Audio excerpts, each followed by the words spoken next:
यूसुफ बिदारी हिकमत लुक़मान मा क़ारिए कुरआन बारी ऐ दिले शादमान मा बलगल उलम बिकमालिही कशफद दुजा बिजमालिही हसनत जमीउ खसालिही सल्लु अलैहि व आलिहि अल्लाहुम्मा आमीन। रब्बना ज़लमना अनफुसना व इन लम तग़फिर लना व तरहमना लनकूनन्ना मिनल खासिरीन।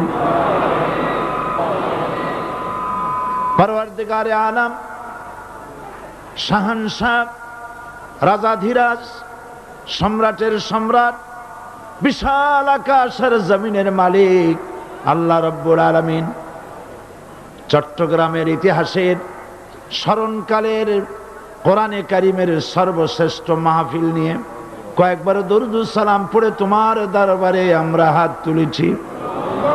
মেহেরবানি করে দরুদ সালাম টুকুন সোনার মদিনায় নবী পাকের রওজা মুবারকে পৌঁছে দাও। তাম পৃথিবীর মাটির নিচে যত মুমিন মুমিনাত শুয়ে আছেন তাদের আরওয়ার পরে সওয়াব পৌঁছায় দাও রব্বুল আলামিন। এই মাহফিলের আয়োজন যারা করেছেন, শোনার জন্য যারা এসেছেন, কিয়ামতের দিন মুসিবতের সময় এ মাহফিল আয় আল্লাহ পাক আমাদের সকলের জন্য নাজাতের জারিয়া বানিয়ে দিও আল্লাহ রব্বুল আলামিন। এ বিশাল জনসমুদ্র পুলিশের পক্ষে, স্বেচ্ছাসেবক বাহিনীর পক্ষে কারো পক্ষে সম্ভব নয় নিয়ন্ত্রণ করা। আল্লাহ পাক তুমি আপন কুদরতে মাহফিলের নিয়ন্ত্রণের দায়িত্ব নিয়ে নাও রব্বুল আলামিন। এ বিশাল মাহফিল মানুষকে আরাম করে বসে শোনার মতো তৌফিক দান করো। লাইট এবং মাইক সব পরিবেশ কোরআনের অনুকূলে এনে দাও ইয়া রব। করম তু अगर करे वो बात दे जुबान को जो दिल पर असर करे। रब्बना तक़ब्बल मिन्ना इन्नका अंतस समीउल अलीम व तुब अलैना इन्नका अंतत तव्वाबुर रहीम।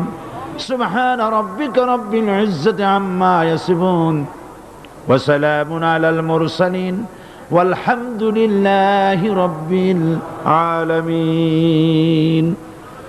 जनाब सभापति शेखुल हदीस अल्लामा हजरत मौलाना शमसुद्दीन साहेब मद्दजुल्लुहुल आली आजकल महफिलेर रौनक बख्श मेहमान शाही जामे मस्जिदेर खतीब औलाद रसूल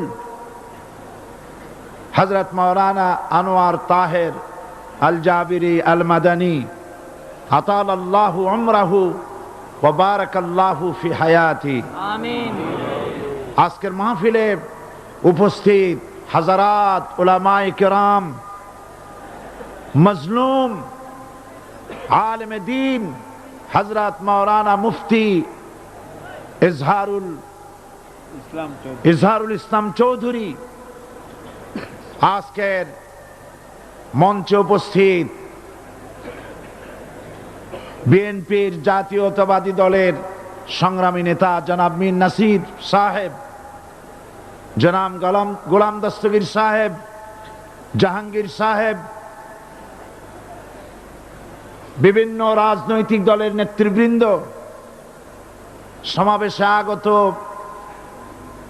ভারত, বার্মা, প্রতিবেশী দেশ থেকে আগত, বাংলাদেশের বিভিন্ন জেলা থেকে আগত সম্মানিত প্রিয় ভাইয়েরা, পর্দার আড়ালের সম্মানিত মা এবং বোনেরা, সুপ্রিয় সাংবাদিক বৃন্দ, আসসালামু আলাইকুম ওয়া রাহমাতুল্লাহি ওয়া বারাকাতুহু।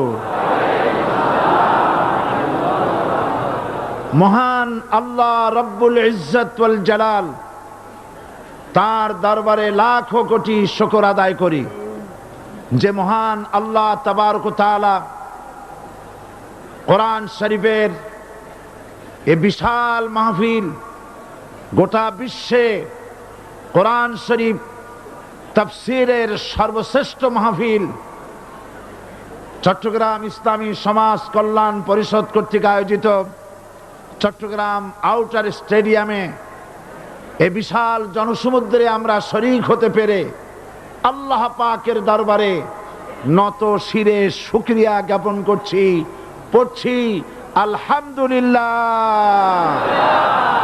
মহব্বতের সাথে জোরে সোরে সবাই পড়েন, জাতের দরবারে তার প্রশংসা আদায় করে নিলাম।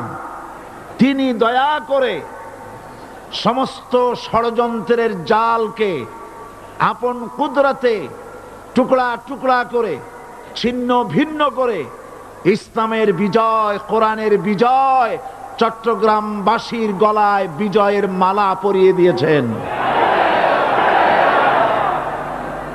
আল্লাহ পাক কোরআন শরীফের মধ্যে ইরশাদ করেছেন, ইউরিদুনা লিইউতফিউ নূরাল্লাহি বিআফওয়াহিহিম ওয়াল্লাহু মুতিম্মু নূরিহি ওয়ালাউ কারিহাল কাফিরুন। ওরা চায় মুখের ফু দিয়ে আমার ইসলামের আলোকে নির্বাপিত করে দেবে। আমি বুঝতে পারছি মাইকে অসুবিধা হচ্ছে, ধৈর্য ধরুন, ধৈর্য ধরুন। মাইকের অপারেটর সংশ্লিষ্ট ব্যক্তিবর্গ ব্যবস্থা করবেন।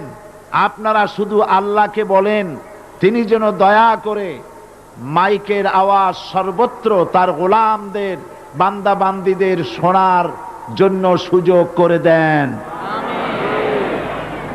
ধৈর্য ধরতে হবে।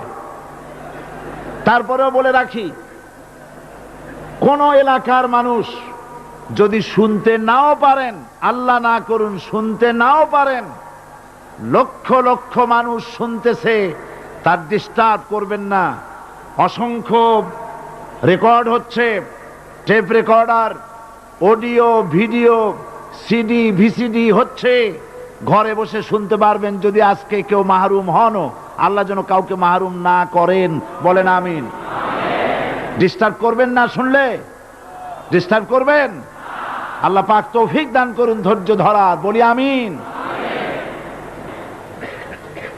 মাইকের কাজে নিয়োজিত ব্যক্তিবর্গ, আপনারা ঘুরে ঘুরে কষ্ট করে খোঁজ খবর রাখেন কোথায় মাইক হাত উঁচু করে যেখানে মানুষ হাত নাড়ে সেই সব এলাকায় কি হয়েছে চোখ রাখুন এবং ব্যবস্থা গ্রহণ করুন। তো আল্লাহ পাক বলছেন ওরা চায় মুখের ফু দিয়ে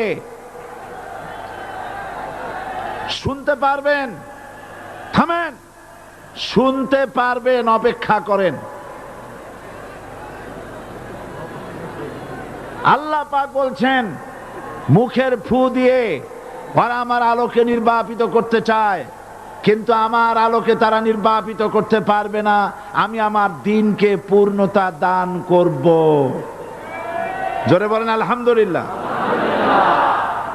কবি বলছেন সতে জাকা রহা হ্যায় আজল সে তা ইমরোজ, সতে জাকা রহা হ্যায় अज़ल से ता इमरोज़, चरागे मुस्तफ़ा भी से शरारे बुलाबिस। সেই আবহমান কাল থেকে শুরু করে মুহাম্মদ সাল্লাল্লাহু আলাইহি সাল্লামের চেরাগকে, ইসলামের আলোকে নিভিয়ে দেওয়ার জন্য আবু জাহেলের গোষ্ঠীরা চিরকাল চেষ্টা করেছে।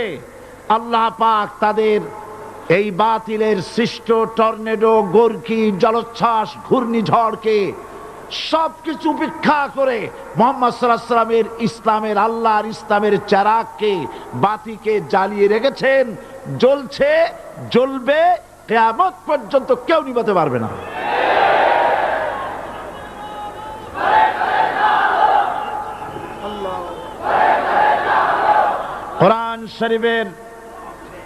কোরআন শরীফের তাফসীর শুরু করার আগে প্রতিদিনের মতো সাংবাদিকদের জন্য কিছু কথা বলতে হয়, কারণ সময় মতো তারা খবর পৌঁছতে না পারলে, আপনার এখানে লক্ষ লক্ষ আছেন মানুষ, কিন্তু সারা জাতি জানতে পারবে না এখানে কি হচ্ছে।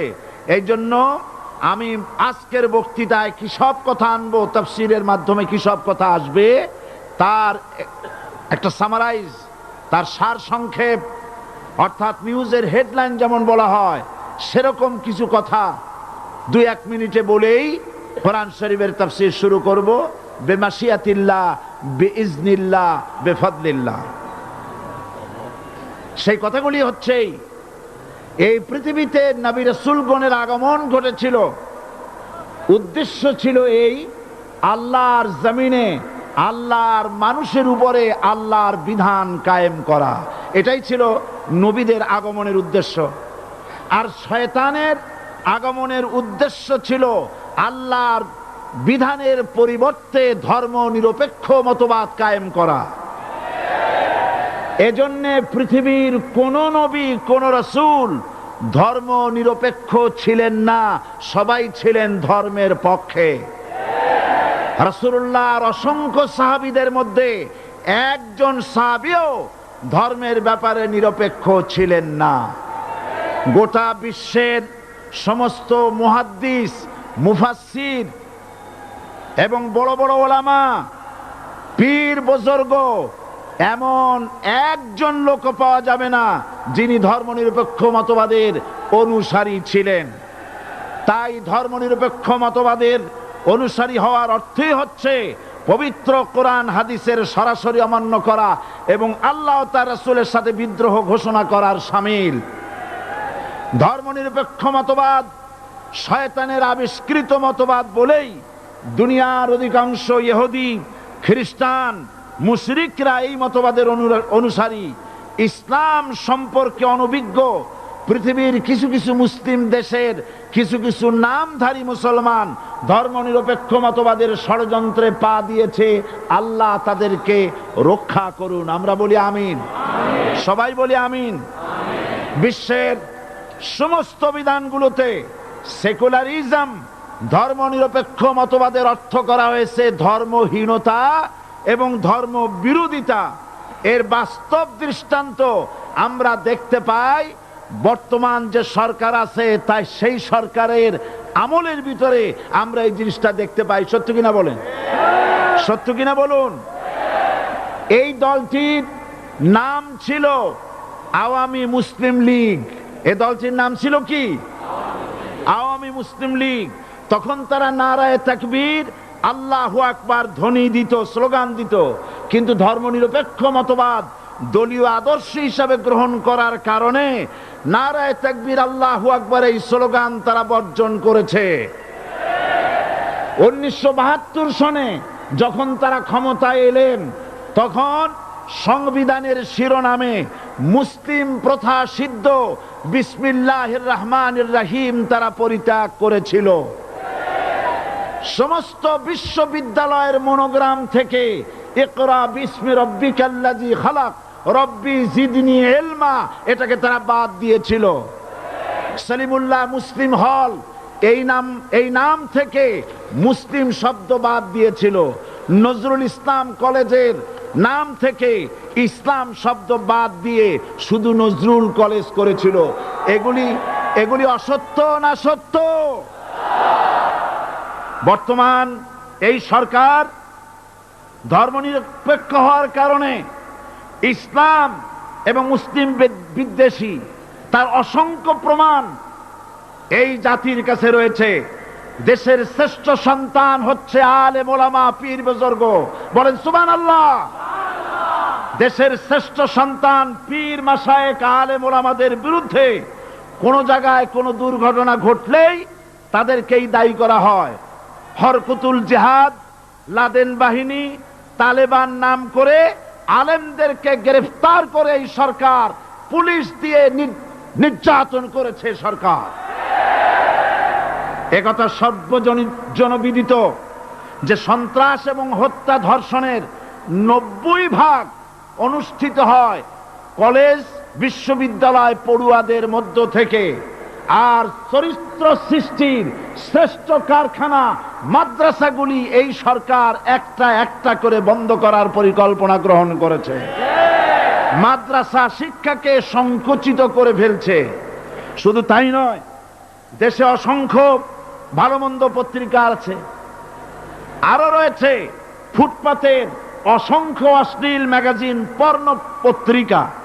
দেশের অধিকাংশ জাতীয় দৈনিকগুলো হিন্দুস্তানের টাকায় পরিচালিত এবং এগুলি হচ্ছে ইসলামের চরম বিদ্বেষী।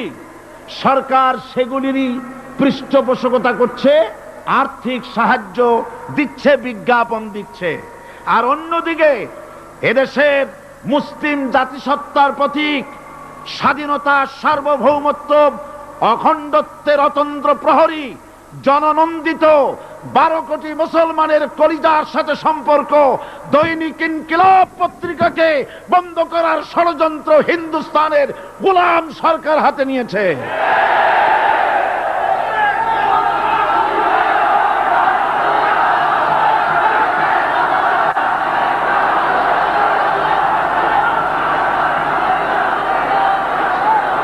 সরকার বস্তুনিষ্ঠ সাংবাদিকতায় ভয় পায়, ইসলামের পক্ষে কথা লিখলে ভয় পায়। এজন্য তারা দৈনিক ইনকিলাব এবং তার পরিবারের গায়ে হাত দেওয়ার প্রস্তুতি নিয়েছে। দৈনিক ইনকিলাবের সম্পাদকের গায়ে যদি হাত দেওয়া হয়, ইনকিলাব যদি বন্ধ করে দেওয়া হয়, সারা বাংলাদেশ অচল হয়ে যাবে।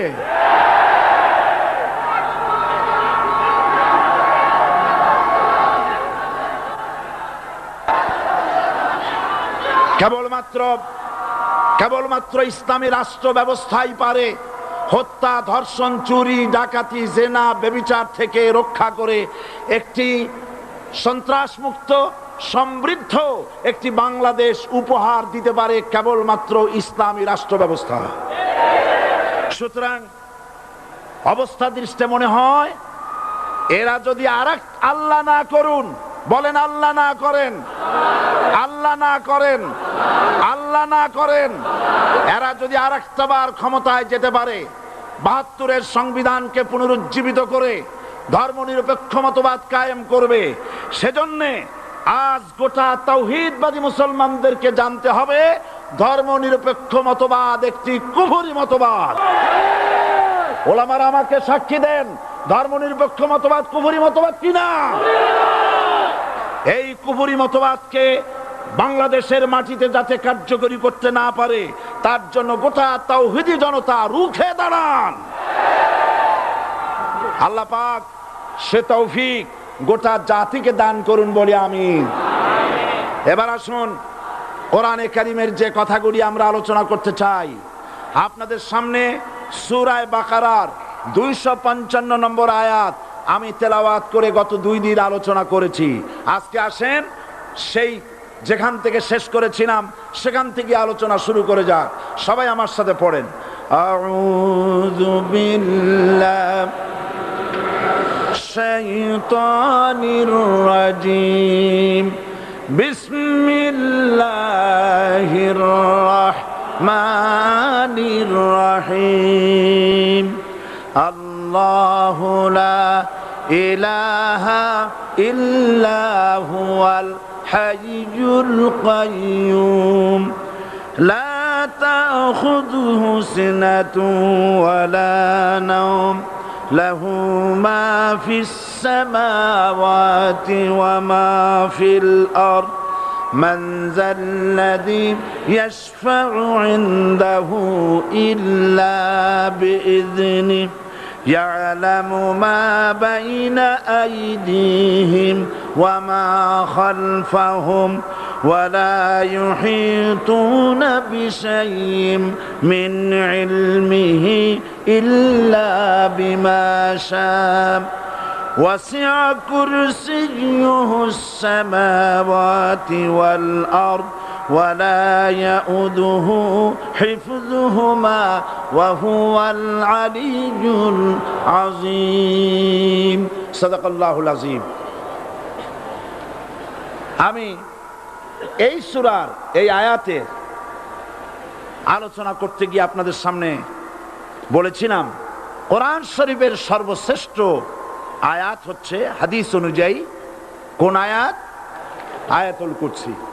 আল্লাহ পাকের সার্বভৌমত্বের পরিচয় এই আয়াতে কারিমার মধ্যে আল্লাহ পাক দিয়েছেন। গত 2 দিন আমরা আল্লাহ পাকের সার্বভৌমত্ব এবং তার পরিচয় সম্পর্কে আলোচনা করেছি। আজকে সামনের দিকে আমরা এগোতে থাকবো যতদূর আলোচনা করা যায়। আল্লাহ পাক বলছেন, আল্লাহু লা ইলাহা ইল্লা হুয়াল হাইয়ুল কাইয়্যুম। আল্লাহ হচ্ছেন তিনি যিনি ছাড়া কোনো ইলাহ নাই। লা ইলাহা ইল্লাহু, তিনি ছাড়া কোনো ইলাহ নাই, সার্বভৌমত্বের মালিক কেউ নাই। এই যে লা ইলাহা, কোনো ইলাহ নাই, আমরা কালেমার মধ্যে এই কথাটা বলি। আমাদের কালেমায়ে তাইয়্যিবা আমরা কি উচ্চারণ করি? লা ইলাহা ইল্লাল্লাহু মুহাম্মাদুর রাসূলুল্লাহ। জোরে পড়েন, লা ইলাহা ইল্লাল্লাহ, লা ইলাহা ইল্লাল্লাহু মুহাম্মাদুর রাসূলুল্লাহ। লা ইলাহা, কোন ইলাহ নাই। এই দাওয়াত দিয়েছেন দুনিয়ার সমস্ত পয়গম্বর। এটা কি শুধু রাসূলুল্লাহর দাওয়াত ছিল? সমস্ত নবীদের স্লোগান ছিল একটা। সমস্ত নবীদের স্লোগান ছিল কয়টা? সবাই বলুন, কি সেই স্লোগান? লা ইলাহা ইল্লাল্লাহ। কোরআন শরীফের ভিতরে ইলাহ শব্দ 147 বার এসেছে। লা ইলাহার অর্থ যদি এই হয়, কোনো উপাস্য নাই আল্লাহ ছাড়া, কোনো মাবুদ নাই আল্লাহ ছাড়া, মুহাম্মদ সাল্লাল্লাহু আলাইহি সাল্লাম আল্লাহর প্রেরিত রাসূল, তাহলে তো এত ঝঞ্ঝাট হওয়ার কথা ছিল না। আপনারা বলেন, নবীরা যখনই এই দাওয়াত দিয়েছেন লা ইলাহা ইল্লাল্লাহ, তখন সংঘর্ষ হয়েছে কিনা? হয়েছে কিনা? বাধা আসছে কিনা? তাহলে এই কথাটা কি যার কারণে এরকমের বাধা আসে? লা ইলাহা ইল্লাল্লাহ, এর চাইতে বিপ্লবাত্মক, এর চাইতে রিভলিউশন সৃষ্টিকারী কথা আল্লাহর আকাশের নিচে জমিনের উপরে আর একটাও হতে পারে না। লা ইলাহা ইল্লাল্লাহ। ইলাহ শব্দের অর্থ শুধু উপাস্য আর মাবুদ নয়।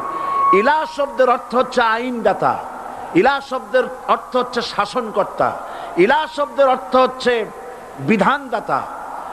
তো লা ইলাহা যখন একটি লোক ঘোষণা করে, তার অর্থ দাঁড়ায় কোনো আইনদাতা নাই, বিধানদাতা নাই, শাসনকর্তা নাই, কারো আইন মানি না, বিধান মানি না, শাসন মানি না, আল্লাহ ছাড়া। কে ছাড়া? আল্লাহ ছাড়া।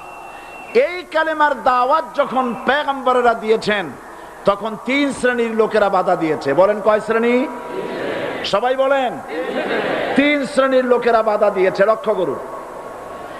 1 নম্বরে বাধা দিয়েছে রাষ্ট্র শক্তি। 1 নম্বরে বাধা দিল কারা? 2 নম্বরে বাধা দিয়েছে ধনাঢ্য ব্যক্তিবর্গ। 3 নম্বরে বাধা দিয়েছে যারা কায়েমি স্বার্থবাদী ধর্মীয় শক্তি। এই 3টি শ্রেণী সমস্ত নবীদেরকে বাধা দিয়েছে। সেই বাধা অতীতে যারা দিত, এখন আর দেয় না নাকি? এখনো দেয়। দেখুন, এই কালেমার দাওয়াত হযরতে মূসা আলাইহিস সালামকে যেদিন আল্লাহ পাক প্রথম ওহী দিলেন, এই দাওয়াত শুধু রাসূল দেন নাই। আল্লাহ পাক বলছেন প্রত্যেক নবী তার জাতিকে এই দাওয়াত দিয়েছেন। কি? আল্লাহ রাব্বুল আলামিন বলেন, সকল নবী তার কওমকেই বলে দাওয়াত দিয়েছেন, ইয়া কওমি ইবুদুল্লাহা মা লাকুম মিন ইলাহিন গায়রু। হে সম্প্রদায়, আল্লাহ ছাড়া কোনো ইলাহ নাই, তার ইবাদত করো, তারই দাসত্ব করো, তার গোলামি করো। আল্লাহ পাক মূসা আলাইহিস সালামকে যখন নবুয়াত দিলেন, প্রথম যে ওহী এলো, প্রথম ওহীটাই ছিল ইন্নানি আনাল্লাহ লা ইলাহা ইল্লা আনা ফা'বুদনি ওয়া আকিমিস সালাতা লিযিকরি। নিশ্চয়ই আমি আল্লাহ, আমি ছাড়া কোনো ইলাহ নাই, আইনদাতা নাই, বিধানদাতা নাই। সুতরাং আমার দাসত্ব করো এবং আমার শরণার্থে নামাজকে প্রতিষ্ঠা করো। মুসা আলাইহিস সালামকে আল্লাহ পাক ওহী দিয়ে তাকে পাঠালেন। কোথায় পাঠালেন? আল্লাহ পাক বলেন, ইযহাব ইলা ফিরআউনা ইন্নাহু তাগাব। গোটা কওম নাফরমান, আল্লাহর আইন কেউ মানছে না। গোটা কওমের কাছে না পাঠাইয়া আল্লাহ পাক সর্বপ্রথম মুসা আলাইহিস সালামকে দাওয়াত নিয়ে কার কাছে পাঠালেন? ফেরাউনের কাছে। কারণ ফেরাউন হচ্ছে রাষ্ট্রশাসক। ফেরাউন কি? রাষ্ট্রশাসক। টিলা, নিচের পানি পাহাড়ের উপরে যায় না, উপরের পানি না নিচের থেকে উপরে যায়, উপরে পানি নিচে আসে। সুতরাং দেশ যারা চালায় এই লোকগুলি যদি ভালো হয়, গোটা দেশ ভালো হয়। আর সমস্ত মানুষটা যদি, রাষ্ট্র যিনি পরিচালনা করেন, এই লোকগুলি যদি খারাপ হয়, গোটা দেশ খারাপ হতে বাধ্য। এই জন্য আল্লাহ পাক বলছেন, সর্বপ্রথম তুমি ফেরাউনের কাছে যাও এবং এই কালেমার দাওয়াত দাও। হযরত মুসা আলাইহিস সালাম ফেরাউনের কাছে গেলেন আর দাওয়াত দিলেন, ফেরাউন পড়ে নাও, লা ইলাহা ইল্লাল্লাহ। একটি কথা আপনাদের মনে রাখতে হবে, দুনিয়ার কোন ফেরাউন, কোন নমরুদ, কোন সাদ্দাত, কোন হামান কেউ বলে নাই যে আমি আল্লাহ, আমি রাজ্জাক, আমি খালেক, আমি পৃথিবীর সৃষ্টি করেছি। কথা কেউ বলেছে? কেউ বলে নাই। কি বলেছে তারা? ফেরাউন বলেছে, মা আলিমতু লাকুম মিন ইলাহিন গায়রি, আমি তো জানি না আমি ছাড়া আরো কোনো ইলাহ আছে, এ কথা আমার জানা নাই। সুতরাং আমি হচ্ছি ইলাহ, আর তুমি বলছো লা ইলাহা। তার মানে হচ্ছে ওই সময় পয়গম্বরেরা, আল্লাহর নবীর সাহাবীরা, তারা জানতেন যে আমরা কিসের দাওয়াত দেই, আর যারা শুনতো তারাও বুঝতো কিসের দাওয়াত শুনতেছি। আজ আমার দেশে একই কালেমার দাওয়াত দেওয়া হয়, কিন্তু মানুষেরা বুঝতে পারে না কি শুনতেছি। ভাষা জানার ব্যাপারে, বোঝার ব্যাপারে হলো আসল বিষয়। এটা বুঝাতে গিয়ে আমি মাঝে মধ্যে একটা দৃষ্টান্ত দেই এভাবে। একজনের একটা রেশনের দোকান ছিল, সেই দোকানে তার একটা ময়না পাখি ছিল। আর ময়না পাখিকে কথা শেখানো যায়, সেটা তো আপনারা জানেন। জি, ময়নাকে শিখায়েছে যে লাইন করুন, এক এক করে আসুন। ময়না এই কথা শিখেছে। সকালবেলায় যখন রেশনের দোকানে ভিড় পড়ে গেছে, তখন ওই পাখি খাঁচার মধ্যে বসে বলছে, লাইন করুন, এক এক করে আসুন। একদিন খাঁচার দরজা খোলা পেয়ে পাখি উড়ে গিয়ে গাছের ডালে বসেছে। আশেপাশে যত পাখি ছিল তারা চিন্তা করলো, এই রকমের পাখি তো কখনো দেখি নেই। ময়না তো দেখতে কাকের মতো না, শালিকের মতো না, দেখতে একটা ভিন্ন রকম। ওরা এসে চতুর্দিক থেকে এই নবান্ত, এই যে নতুন এসেছে, ওরে ঠোকরানো শুরু করেছে চতুর্দিক থেকে। ঠোকরানি খেয়ে ময়না বলতেছে, লাইন করুন, এক এক করে আসুন। এখন ময়না তো বোঝে না যে কি বলতেছি, আর যে পাখিরা ঠোকরাচ্ছে তারাও তো বোঝে না যে কি শুনতেছি। ময়না যদি বুঝতো যে আমি কি বলি, সবাই মিলে ঠোকরায়, তাই জান বাঁচে না। লাইন করে ঠোকরাইনি তো কলজে যাবে, সব ঠোঁটে ঠোঁটে চলে আসে, বোঝে নাই। আমাদের অবস্থা তাই হয়েছে। এই যে আপনারা এখানে দাঁড়াইছেন কেন? যারা যেখানে দাঁড়ায়, বসা মানুষেরা অনুরোধ করে বসায় দেন। এত বড় বিশাল মাহফিলে আপনি দাঁড়ায়া কোনো মানুষকে কষ্ট দিবেন না, জায়েজ নাই। মুসলমানদেরকে কষ্ট দেওয়া কবিরা গুনাহ। বুঝতে পেরেছেন?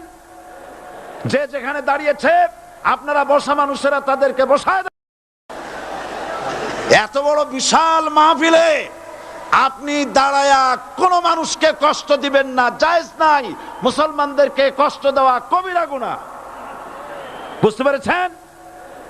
যে যেখানে দাঁড়িয়েছে আপনারা বসা মানুষেরা তাদেরকে বসায় দেন।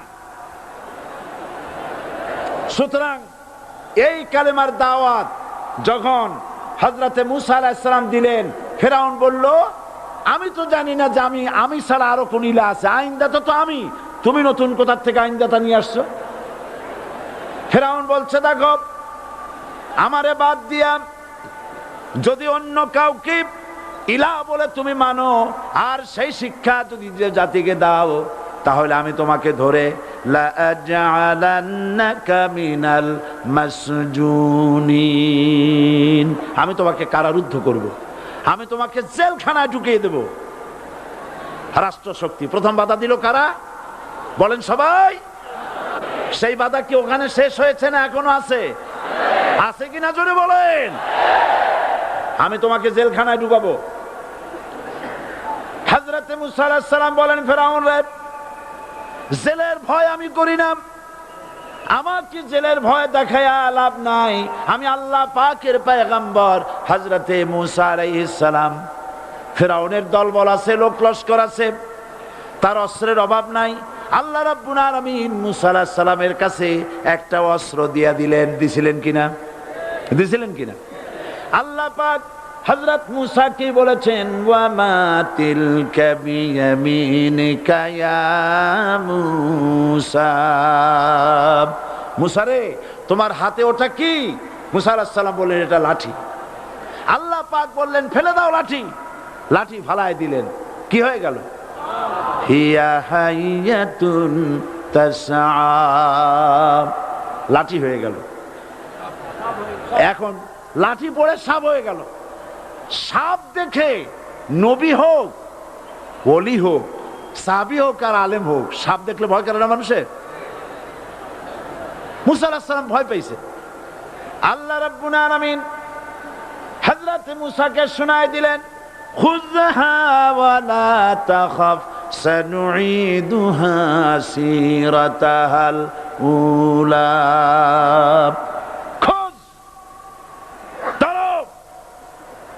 লা তাখাফ, ভয় পেও না। আল্লাহ বলছেন ধরো, ভয় পেও না। ধরার সঙ্গে সঙ্গে স্বাভাবিক অবস্থায় ফিরে আসবে, আবার লাঠি হয়ে যাবে। এখন আল্লাহ বলছেন ধরো। মুসা আলাইহিস সালাম কি ভয় পাওয়া উচিত হবে? উচিত হবে? মুসা আলাইহিস সালাম কি ভয় পাইছিলেন? কারণ হচ্ছে এই দুশমনের শক্তিটা খুব বড়ই দেখা যায়, মনে হয় যেন অনেক বড়, কি জানি কি। আল্লাহ পাক বলছেন ইন্না কাইদাশ শায়তানে কানা দাঈফা, শয়তানের চক্রান্ত যতই তুমি মনে করো অনেক ষড়যন্ত্রের জাল বিস্তার হয়ে আছে, আল্লাহ কয় কিছুই না, দাঈফা, অত্যন্ত দুর্বল। আল্লাহ পাক বললেন ধরো। মুসা আলাইহিস সালাম সাপ ধরলেন, সঙ্গে সঙ্গে লাঠি হয়ে গেল। ফেরাউন বরদাস্ত করলো না, রাষ্ট্রশক্তির পক্ষ থেকে আক্রমণ শুরু হলো। অপরাধ কি? মুসা আলাইহিস সালামের অপরাধ কি? কি অপরাধ? মাশাআল্লাহ, বুঝতে পেরেছেন। অপরাধ হচ্ছে তিনি বলেছেন লা ইলাহা, জোরে বলেন লা ইলাহা ইল্লাল্লাহ। এই কালেমাকে আজ আমরা ভিক্ষার বুলি বানাইছি। এটা হলো সার্বভৌমত্বের বুলি, এটা হচ্ছে আল্লাহ পাকের সার্বভৌমত্বের কথা। আজ আমরা মানুষের কাছে আমরা শুনি, মানুষেরা ভিক্ষা চায়, লা ইলাহা ইল্লাল্লাহ, এক মুঠ চাউল দেন, লা ইলাহা ইল্লাল্লাহ 10 খান পাই দেন। এই হচ্ছে কালেমার জিকির। আবার কেউ কেউ জিকির করতেছে লা ইলাহা আস্তে, ইল্লাল্লাহ জোরে, এমন জোরে কলব সাফ করে, কলব তাতে থাকলেও পারে গেলেও পারে। এই কালেমার জার, এর আঘাত পয়গম্বররা মেরেছেন। হযরত মুসা আলাইহিস সালাম যখন বলেছেন লা ইলাহা ইল্লাল্লাহ, এই ধাক্কা ফেরাউন বরদাস্ত করতে পারে নাই। দরিয়ায় নীলের ভিতরে আল্লাহ পাক ডুবাই শেষ করে দিয়েছেন, দেন নাই? হযরত মুসা আলাইহিস সালাম তার উম্মতেরা দরিয়ার পাশে বসে দ্বীনি কথাবার্তা বলতেছেন। এমন সময় ফেরাউন, তার শত্রু হচ্ছে মুসা আলাইহিস সালাম। শত্রু কেন? মুসা কি ফেরাউনের পাকা ধানে মই দিয়েছে নাকি? বলেন আপনারা। তার হালের গরু পিটায় মারছে নাকি? অপরাধ হলো তিনি আল্লাহর জমিনে আল্লাহর আইন প্রতিষ্ঠার কথা বলেছেন। এই শুধুমাত্র এই অপরাধে ফেরাউন তার দলবল নিয়ে 3 দিক থেকে আক্রমণ করেছে। মুসা আলাইহিস সালামের উম্মতেরা ভয় পেয়ে গেছেন। তারা বলছেন ইন্না লামুদরাকুন। আমরা পাকড়াও হয়ে গেছি।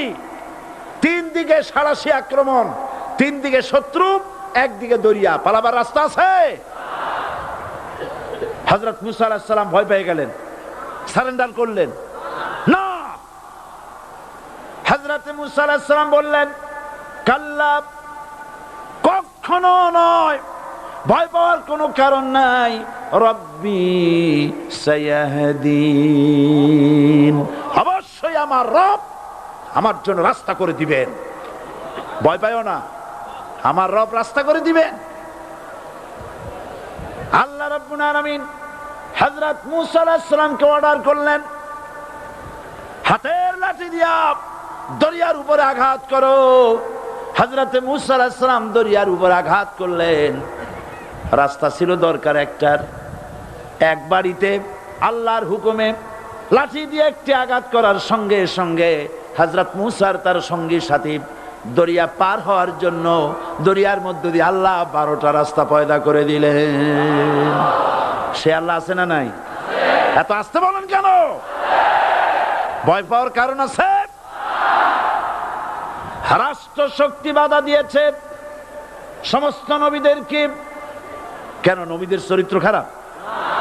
জোরে বলেন, নবীদের চরিত্র খারাপ? নবীদের চাইতে মাসুম, বেগুনাহ, উন্নত চরিত্রের মানুষ আল্লাহর আকাশের নিচের জমিনের উপরে আর হয় নাই। তোমরা যে সামনে তাদের পিছনে দৌড়াও, অমুকের সৈনিক, নেতা নেতা করে মরো,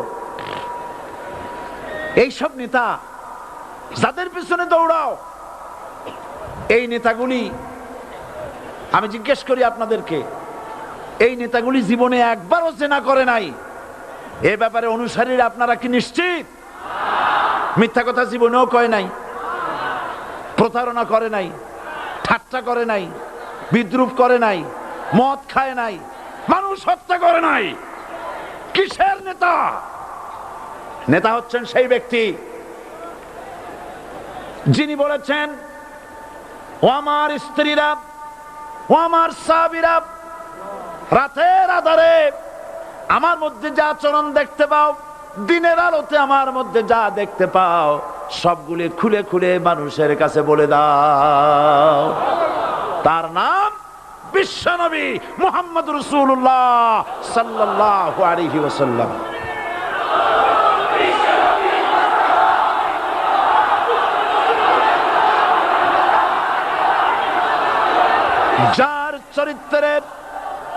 যার চরিত্রের সার্টিফিকেট আল্লাহ রাব্বুল আলামিন নিজে দিচ্ছেন, ওয়া ইন্নাকা লাআলা খুলুকিন আযীম।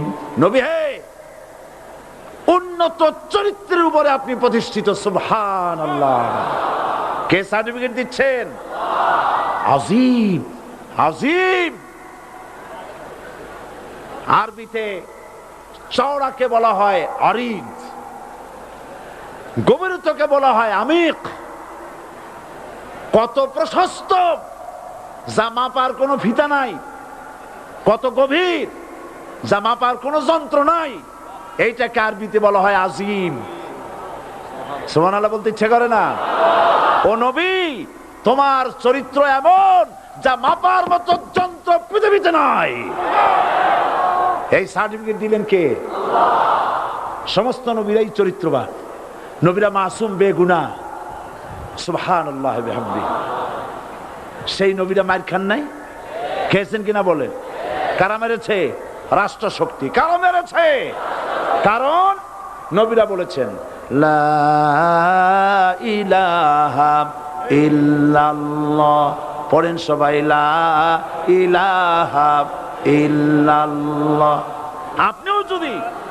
আপনিও যদি নবীদের মতো, সাহাবীদের মতো বুঝা এই কলেমার দাওয়াত দেন, বাধা আসবেই। বোঝাবুঝির ব্যাপার, বুঝতেই সারলো। কত মাহফিল হয় বাংলাদেশে, হয় না? কোনো বাধা নাই, ঠিক কিনা? কত পূজা হয়, পার্বণ হয়, গান হয়, থিয়েটার হয়, গুনাগার বিবির গান হয়, কত কিছু হয়। কোনো বাধা আছে?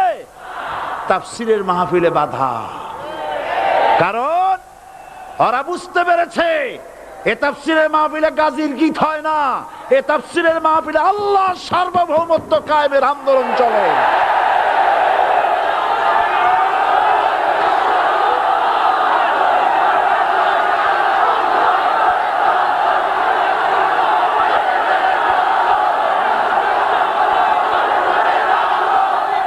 এবার দেখুন, এবার কলেমা বোঝেন, কালেমা বুঝুন। বঙ্গভবনের সামনে দাঁড়াইয়া, গণভবনের সামনে দাঁড়িয়ে আপনি যদি কালেমার জিকির করতে থাকেন, লা ইলাহা ইল্লাল্লাহ, লা ইলাহা ইল্লাল্লাহ, লা ইলাহা ইল্লাল্লাহ, লা ইলাহা ইল্লাল্লাহ, 2-1 ঘন্টা, 2-4 ঘন্টা, দেখবেন অফিসাররা এসে বলবে, না জানি কোন খাজা বাবা আসছে, আসেন আসেন, নিয়ে খাইতে দেবে, হাদিয়া দেবে।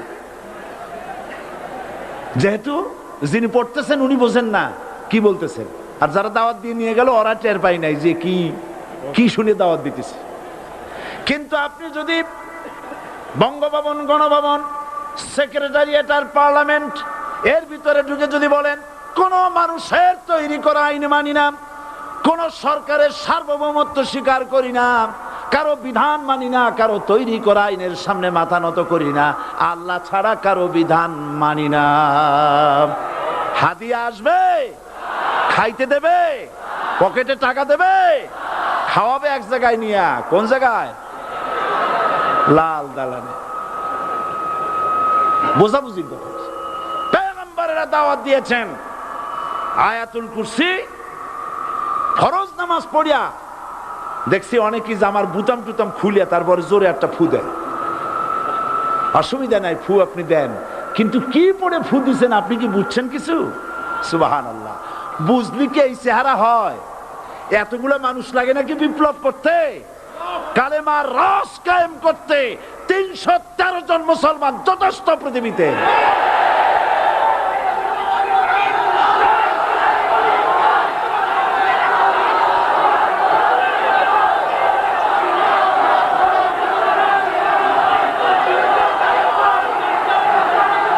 আল্লাহ পাক কোরআনে কারীমের মধ্যে আল্লাহ পাক বলেছেন, এমন একজন নবী পাঠাই নাই, ইয়া হাসরাতান আলাল ইবাদ, বান্দার উপরে আফসোস। আহারে, কে বলতেছেন? আমার আল্লাহ। বলেন আমার আল্লাহ। তিনি আফসোস করছেন, আফসোস একজন পয়গম্বর এমন পাঠাইলাম না, একজন রাসূল পাঠাইলাম না যার সাথে এরা ঠাট্টা করে নাই, বিদ্রুপ করে নাই, পাগল বলে নাই, মারে নাই। আহা, অপরাধ কি? আল্লাহর সার্বভৌমত্ব প্রতিষ্ঠার অপরাধ। হযরত ইব্রাহিম আলাইহিস সালাম তিনি যখন এই কালেমার দাওয়াত দিয়েছেন নমরুদের বিরুদ্ধে, নমরুদ বলেছে, মান আশাদ্দু মিন্না কুওয়া, আমার চাইতে শক্তিশালী আর কে আছে? আনা রাব্বুকুমুল আলা, আমি তোমাদের বড় প্রভু। নাউজুবিল্লাহ। কই থেকে একটা তুমি বলছো লা ইলাহা ইল্লাল্লাহ, আমি তো ইলাহ। হযরত ইব্রাহিম আলাইহিস সালাম কি কালেমার দাওয়াত পেশ করার অপরাধে অগ্নিকুণ্ডের ভিতরে ফালাবার ব্যবস্থা হয়ে গেছে। আল্লাহ পাক সব ঘটনা কোরআনে বলে দিয়েছেন কিনা বলেন? কেন বললেন এই সমস্ত কথা? এই জন্য বলেছেন, ফেরাউন মরে যাবে, নমরুদ মরে যাবে, কিন্তু তাদের প্রেতাত্মারা যুগে যুগে তারা বেঁচে থাকবে। আগুনের ভিতরে ফালাবার ব্যবস্থা হয়েছে। আল্লাহ পাক বলে দিয়েছেন, আমার রাস্তায় যদি চেষ্টা করো, জিহাদ করো, আমার সাহায্য তোমরা পাবে। ওয়া কানা হাক্কান আলাইনা নাসরুল মুমিনিন, মুমিনদেরকে সাহায্য করা আমি আল্লাহর জন্য ওয়াজিব। সুবহানাল্লাহ বলবেন না? আলহামদুলিল্লাহ বলবেন না? আমার জন্য ওয়াজিব মুমিনদেরকে সাহায্য করা। ইব্রাহিম আলাইহিস সালামকে আগুনে ফেলানো হচ্ছে। হযরত জিবরাইল বলেন, ইব্রাহিম তোমাকে আগুনের ভিতরে ফেলানো হতেছে, আমার কাছে সাহায্য চাও, আমি তোমারে বাঁচায় দেব। হযরত ইব্রাহিম আলাইহিস সালাম তিনি বললেন, জিবরাইল আমার পরীক্ষা চলতেছে, আমাকে ডিস্টার্ব করো না, আমি তোমার কাছে সাহায্য কেন চাইব? আমি তো এমন কোন অন্ধ আল্লাহর ইবাদত করি না যিনি তার বান্দার দুঃখ দুর্দশা নিজের চোখে না দেখেন। পরীক্ষা পাস করছে না? পাস করছেন কিনা? হযরত ইব্রাহিম বলেন, শোনো জিবরাইল, আমি যদি আগুনের ভিতরে পড়ে যাই আর আগুনে পুড়ে যদি ভস্ম হয়ে যায়, আমার আল্লাহ যদি এতে খুশি হন, তাহলে আমি আমার রব্বুল আলামিনকে খুশি করার জন্য এভাবে 1000 বার পুড়তে আমি রাজি আছি। ইব্রাহিম আলাইহিস সালাম আগুনের ভিতরে পড়ে গেলেন। আল্লাহ রাব্বুল আলামিন আগুনের প্রতি নোটিশ করে দিলেন, ইয়া নারু কুনি বারদাও ওয়া সালামান আলা ইব্রাহিম। আগুন, আমার ইব্রাহিমের জন্য শান্তিদায়ক, ঠান্ডা হয়ে যা। ইব্রাহিম আলাইহিস সালাম জ্বলছেন, পুড়ে গেছেন। নমরুদ তার প্রাসাদের ছাদে বসে ইব্রাহিম আলাইহিস সালামের পোড়া দৃশ্য দেখে আনন্দ করবে, আগুনের দিকে তাকায় দেখে ইব্রাহিম আরামে বসে আছেন। পোড়া তো দূরের কথা, জামাও পড়ে নাই। ও ডাক দিয়া বলে, রে আগুন, গোটা জাতি নিয়ে তোর পূজা করলাম, আমার দুশমন কেন জ্বালাইতে পারিস না? তোর জ্বালানো শক্তি কি নষ্ট হয়ে গেছে নাকি? আগুনের ভিতর থেকে আওয়াজ বেরিয়ে এলো, নমরুদ, আমার ভিতরে দাহ্য শক্তি, জ্বালানো শক্তি আছে কি নাই যদি প্রমাণ করতে চাও, টেস্ট করতে চাও, তুই নিজে আয়, তোরে সুদ্ধা তাম দুনিয়া জ্বালাই দিতে পারি, ইব্রাহিমের এক গাছা পশম জ্বালাইতে পারি না। বিশ্বকবি আল্লামা ইকবাল কি সুন্দর করে বলেছেন, আজ ভি হো জু ইব্রাহিম কা ইমা पैदा आग कर सकती है एक अंदाजे गुलिस्तां पैदा। ইব্রাহিমের ঈমান যদি আজও কোথাও হয় বিদ্যমান, করতে পারেন অগ্নিকুণ্ডে খুবসুরত এক গুলিস্তান। এখনো যদি ইব্রাহিমের সন্তানদেরকে আগুনের মধ্যে ফেলে দেওয়া হয়, আর ইব্রাহিম ঈমান যদি থাকে, আগুনকে ফুলের বাগান বানাবার ক্ষমতা আল্লাহর আছে। চিরকাল আল্লাহ পাক এই কালেমাকে দিয়েছেন আল্লাহর সার্বভৌমত্বকে প্রতিষ্ঠা করার জন্য। আয়াতুল কুরসি শুধু পড়ে বুকে ফু দেওয়ার জন্য নয়, পড়েন আমার সাথে, আল্লাহু লা ইলাহা ইল্লা হুয়াল হাইয়ুল কাইয়্যুম। দুনিয়ার সমস্ত পয়গম্বর অত্যাচারিত হলেন, শুধু তাই নয়, বিশ্ব নবী আখেরি জামানার পয়গম্বর নবী মুহাম্মদ রাসূলুল্লাহ সাল্লাল্লাহু আলাইহি ওয়াসাল্লাম জাতির কাছে আসলেন। তিনি এসে বললেন, ইয়া আইয়ুহান নাস কুলু লা ইলাহা ইল্লাল্লাহ। প্রথম দাওয়া, প্রথম দাওয়া। শুনছেন কথা? রাসূলুল্লাহ বলছেন, ও জাতি, আমার রাসূল তো মক্কার রাসূল না শুধু, মদিনার রাসূল না শুধু, আরবি ভাষা ভাষীদের রাসূল না শুধু, আমার নবী কি নবী? চিল্লায় বলেন। তাই তিনি বলেছেন, ও বিশ্বের মানবতা, বিশ্বের মানব গোষ্ঠী, যদি মুক্তি পেতে চাও, নাজাত পেতে চাও, উচ্চারণ করো, বিশ্বাস করো, আমল করো, বলো লা ইলাহা ইল্লাল্লাহ। জোরে পড়েন, লা ইলাহা ইল্লাল্লাহ, লা ইলাহা ইল্লাল্লাহু মুহাম্মাদুর রাসূলুল্লাহ। আবু জাহেল বুঝছিল কলেমার অর্থ? কথা বলেন না কেন? আবু জাহেল বুঝছিল? উতবা, সাইবা, মুগিরার গোষ্ঠীরা বুঝছিল? বুঝেছে। তারপরে তারা চিন্তা করলো যে সর্বনাশ তো করছে, লা ইলাহা, কোন ইলাহ নাই, আইনদাতা নাই, বিধানদাতা নাই, তাহলে আমরা কি ঘরে বসে বসে কি করব? উনি নতুন একজন ইলাহ নিয়ে আসছে, আল্লাহ ছাড়া কোন ইলাহ নাই, তাহলে আমাদের কাজটা কি? প্রথমে তারা চেষ্টা করলো যে একটু দেখি নরম নরম ভাবে হয় নাকি। চলে গেল আবু তালেবের কাছে, আছে না হাদিসে, বললো, আবু তালেব, তুমি তো কুরাইশদের নেতা, তোমার ভাইয়ের ছেলে কয়টাই কি? কি আশ্চর্যজনক কথা! লা ইলাহা ইল্লাল্লাহ, আল্লাহ ছাড়া কোনো ইলাহ নাই, তা আমরা করব কি? তোমার ভাতিজাকে বুঝাও লা ইলাহা ইল্লাল্লাহর দাওয়াত বন্ধ করে দিক, এর বিনিময়ে টাকা লাগে টাকা দেব, সোনা লাগে সোনা দেব, যত সুন্দরী মেয়ে চায় তাও দেব, নেতৃত্ব চায় তাও দেব, তবু যেন কালেমার দাওয়াত না দেয়। আসিনে কা হাদিসে আছে কিনা? নবীজি যখন বাড়ি ফিরলেন, চাচা আবু তালেব নিজের কলিজার টুকরা সন্তান হযরত জাফর আলীর চাইতে তিনি ভালোবাসতেন কলিজার মতো করে মুহাম্মদ সাল্লাল্লাহু আলাইহি সাল্লামকে। বলছে, বাবা এমন কথা কেন বলো যাতে লোকেরা খেপে যায়? এই কথাগুলি বলো না, ওরা আমার কাছে এই সব প্রস্তাব দিয়ে গিয়েছে। রাসূলুল্লাহ প্রস্তাব শুনে এগ্রি করলেন? জি। আমার নবী বলেন, ও আমার চাচা আবু তালেব, প্রস্তাবকারীদেরকে শুনিয়ে দিন। হুজুরের সাথে তখন অনেক লোকজন নাকি? অনেক অস্ত্রপাতি? কিচ্ছু নাই, আল্লাহর শক্তি ছাড়া কিছুই না।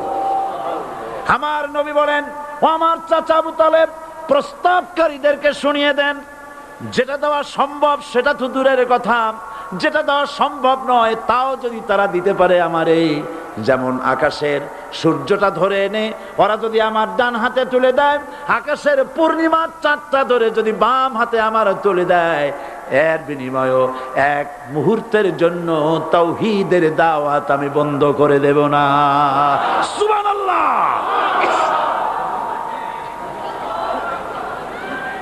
রাসূল করিম সাল্লাল্লাহু আলাইহি ওয়াসাল্লাম তাদের এই প্রস্তাবকে যখন গ্রহণ করলো না, কাফেরেরা বুঝলো, আমি আগেই বলেছি 3 শ্রেণীর লোক বাধা দিয়েছে। কয় শ্রেণী? প্রথম শ্রেণী কি? রাষ্ট্র শক্তি, তাদের হাতে অস্ত্রপাতি তো খুব শক্তি, আর যারা একবার ক্ষমতায় যায় ওরা মনে করে এই ক্ষমতা থেকে আমাদেরকে কেউ নামাইতে পারবে না। বিংশ শতকের শ্রেষ্ঠ মুজাদ্দিদ আল্লামা সৈয়দ আবুদুল্লাহ মওদুদী রাহমাতুল্লাহ আলাইহি তিনি এক জায়গায় লিখেছেন, স্বৈরাচারীরা তার পতনের সমস্ত ছিদ্র বন্ধ করে, কিন্তু একটা ছিদ্র বন্ধ করতে পারে না, মনের ভুলে সে ছিদ্রটা থেকেই যায়, যেই ছিদ্র দিয়ে আসলে তার পতনটা হবে। ক্ষমতায় গিয়ে মনে করে চিরকাল ক্ষমতায় থাকবো।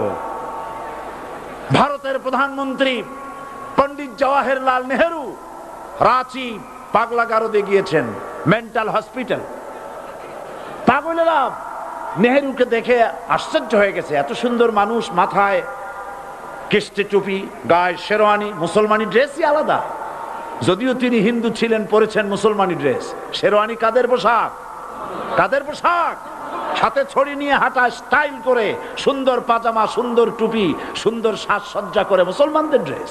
এই ড্রেস পরে তিনি গিয়েছেন, সবসময় যে ড্রেস তিনি পরতেন। পাগলেরা জিজ্ঞেস করছে, তুমি কে গো? উনি বলছেন, আমারে চেনো নাই? আমি ভারতের প্রধানমন্ত্রী পণ্ডিত জওয়াহরলাল নেহেরু। পাগলেরা বলছে, ও সেই কথা। আমরাও যখন এই হসপিটালে আসছিলাম এই তোমার মতো লম্বা লম্বা কথা আমরাও বলছি, থাকো আমাদের সাথে কিছুদিন, তোমার মাথাও ঠান্ডা হয়ে যাবে। ক্ষমতায় যারা থাকে, ক্ষমতার মোহে চতুর্দিকে অন্ধকার দেখে, মনে করে আমার পতন আর হবে না।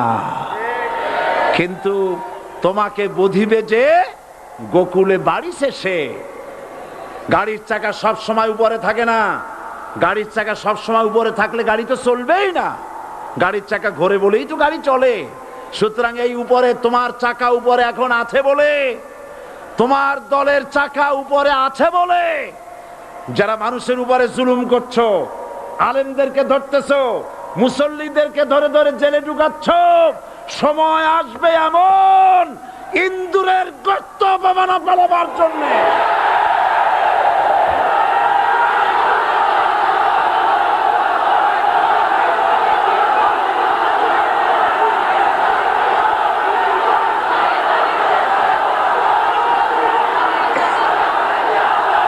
আবু জাহেলের গোষ্ঠী মনে করেছে সোজা আঙ্গুলে ঘি যখন উঠলো না, আঙ্গুল বাঁকা করতে হবে। শুরু হয়ে গেল অত্যাচার, শুরু হয়েছে না?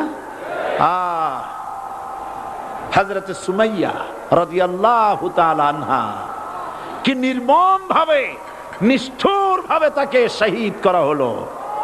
খাব্বাব, খুবাইব, হযরত খাব্বাব রাদিয়াল্লাহু তাআলা আনহুকে দেখে হযরত ওমর একদিন বলছিলেন, খাব্বাব তোমার পিঠে এত গর্ত কেন? এত গর্তওয়ালা পিঠ আর এত চিকুন কোমর আমি তো জীবনেও দেখিনি। হযরত খাব্বাব বলেছেন, ওমর জানো না, ইসলাম কবুল করার অপরাধে, কালেমা পড়ার অপরাধে কাফির বেঈমানেরা আমাকে মারধর করেছে। যখন আমি তাদের মারে কালেমা ছাড়ি নাই, তখন আগুন জ্বালায়া আগুনের আংটার উপরে, আংটা আগুনের উপরে আমাকে চিৎ করে শোয়ায়া, আমি যেন নড়াচড়া করতে না পারি সেজন্য আমার বুকের উপরে পাথর চাপা দিয়ে রেখেছে। আগুনে গোশত পুড়ে পুড়ে আগুন ভিতরে ঢুকেছে, গায়ের রক্ত আর চর্বি গলে গলে পড়ে আগুনগুলো নিভেছে। ওই পিঠে যে গর্ত হয়েছে আজও পর্যন্ত সেই গর্ত মিটে যায় নাই। হযরত খাব্বাব রাদিয়াল্লাহু তাআলা আনহু বলছেন, বুখারী শরীফে হাদিসে ভাবে এসেছে, ওয়ান খাব্বাব বিন আরিত রাদিয়াল্লাহু তাআলা আনহু আন্নাহু ক্বাল শাকাউনা ইলা রাসূলিল্লাহি সাল্লাল্লাহু আলাইহি ওয়াসাল্লাম ওয়া হুয়া মুতাওয়াসসাদুন বুরদাতুন লাহু ফি জিল্লিল কাবা। আমি গেলাম রাসূলুল্লাহর কাছে, যে দেখি হুজুর বাইতুল্লাহ শরীফের ছায়ায় আরাম ফরমাচ্ছেন। আমি কাছে গিয়া বললাম, আলা তাস্তানসিরু লানা আলা তাদউ লানা ইয়া রাসূলুল্লাহ, হে রাসূল আপনি কি আমাদের জন্য দোয়া করবেন না? আপনি কি আমাদের জন্য আল্লাহর কাছে সাহায্য প্রার্থনা করবেন না? মার খেয়ে খেয়ে তো শেষ হয়ে গেলাম। শুনতেছেন আপনারা? আল্লাহর নবী উঠে বসলেন, বললেন, খাব্বাব শোনো, তোমাদের আগে যারা এই পৃথিবীতে এসেছিলেন দ্বীনের দাওয়াত দেওয়ার জন্য, সমকালীন রাষ্ট্র শক্তি তাদেরকে ধরতো, ফায়ুখাজুর রাজুলু ফায়ুহফারু লাহু ফিল আরদ, তার জন্য তারে ধরে নিয়া মাটির মধ্যে গর্ত করত, ফায়ুজআলু ফিহা, এরপরে সেই গর্তের ভিতরে তাকে কোমর পর্যন্ত গেড়ে দিত। সুম্মা ইউতা বিল মানশার, এরপরে করাত আনা হতো, ফায়ুদাউ আলা রাসিহি, এরপরে করাতটা মাথার উপরে রাখা হতো, ফায়ুজআলু নিসফাইন, এরপরে করাত দিয়া চিরে চিরে জীবিত মানুষটাকে দ্বিখণ্ডিত করে ফেলে দিত। মা ইয়াসুদ্দুহু যালিকা আন দীনি, এত কষ্ট দেওয়ার পরেও, এত জুলুম করার পরেও দ্বীনের দায়ীদেরকে এক চুল পরিমাণ আল্লাহর রাস্তা থেকে তারা সরাই দিতে পারে নাই। ওয়াল্লাহি, ও খাব্বাব, আমি আমার আল্লাহর নামে কসম করি। ও মুসলমান, কে কসম করতেছে? আল্লাহ রাসূল। আমি আমার আল্লাহর নামে কসম করি, ওয়াল্লাহি লা ইউতাম্মান্নাল্লাহু হাযাল আমর হাত্তা ইয়াসির রাকিবু মিন সানা ইলা হাজরামাউত। সেদিন বেশি দূরে নয়, ইয়েমেনের রাজধানী সানা থেকে শুরু করে সৌদি আরবের হাজরামাউত পর্যন্ত হাজার হাজার মাইল, এই দীর্ঘ পথে যুবতী নারী তার সৌন্দর্যের পশ্চা নিয়া, আর ধনাঢ্য ব্যক্তিরা, সওদাগরেরা তাদের টাকা পয়সা নিয়া একাকে নিয়ে অথবা দলবদ্ধ ভাবে মানুষেরা যাতায়াত করবে। লা ইয়াখাফু ইল্লাল্লাহ, মানুষের মনের মধ্যে কোনো ভয় থাকবে না। এমন একটা সময় আসবে, ওয়ালাকিন্নাকুম তাস্তাজিলুন, অথচ তোমরা বড্ড তাড়াহুড়ো করছো। তাড়াহুড়ো করো না, অপেক্ষা করো, ধৈর্য ধরো, মার খাও, জেলে যাও, শহীদ হও, আল্লাহর রাজ কায়েম হবেই হবে।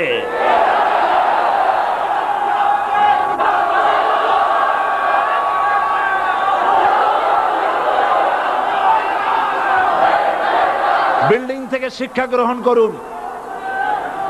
বিল্ডিং, ইমারত, দালান থেকে শিক্ষা গ্রহণ করুন। এই যেটা দালান আছে না পাশে, দেখতে পাচ্ছেন? এই দালান কি দিয়ে তৈরি করা হয়েছে বলেন? ইট। সমস্ত ইটেরা যদি ধর্মঘট করত, আমরা কেউ মাটির তলায় যাব না, কেউ আমরা আগুনে পুড়ে ঝামা হব না, পিক হব না, কেউ আমরা টুকরা টুকরা হব না, সবাই থাকবো উপরে উপরে। তাহলে কি দালান হইতো নাকি? এই বিল্ডিং নির্মাণ করতে গিয়া ইটের যে স্যাক্রিফাইস, হাজার হাজার ইটকে পিক হতে হয়েছে, পুড়ে যেতে হয়েছে, খোয়া হতে হয়েছে, ভেঙে টুকরা টুকরা হয়ে 50 ফিট মাটির নিচে যেতে হয়েছে, তারপরে ইমারত গঠন হয়েছে, সুন্দর দালান তৈরি হয়েছে। যারা ইসলামী শাসন চান, আল্লাহর দ্বীনকে বিজয়ী দেখতে চান, তাদেরকে অসংখ্য মানুষকে পোড়া ইটের মতো জেলখানায় পুড়ে পুড়ে মরতে হবে, অসংখ্য মানুষকে ফাঁসির কাস্টে ঝুলতে হবে, গায়ের রক্ত দিতে হবে, শহীদ হতে হবে, তারপরে ইসলামের ইমারতটা কায়েম হয়ে যাবে। শায়ের কবি কি সুন্দর করে বলছেন, কবি সুন্দর করে বলছেন, ये शहादत गाहे उल्फत में कदम रखना, ये शहादत गाहे उल्फत में कदम रखना, लोग समझते हैं आसा है मुसलमान होना। মানুষেরা মনে করে মুসলমান হওয়া খুব সহজ জিনিস। না, মুসলমান হওয়ার অর্থ হলো শাহাদাতের ঈদগাহে শামিল হয়ে যাওয়া।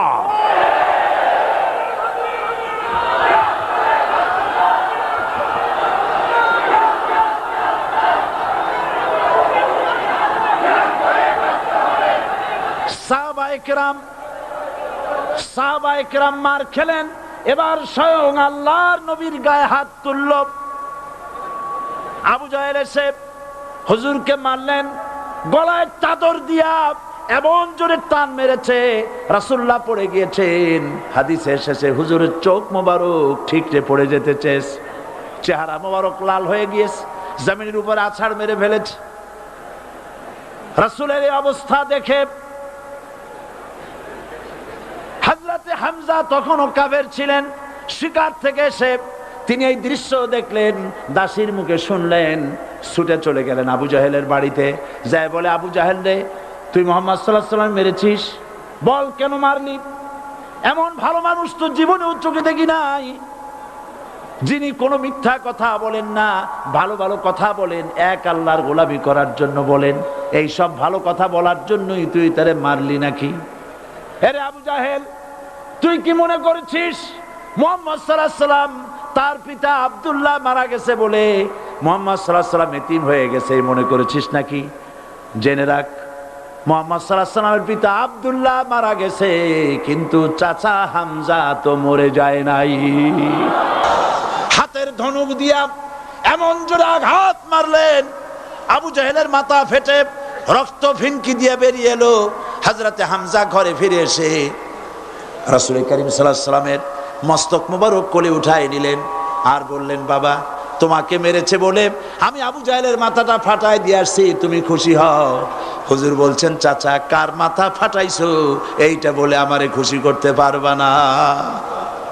হযরতে হামজা বলেন, তুমি কি হলে খুশি হবে?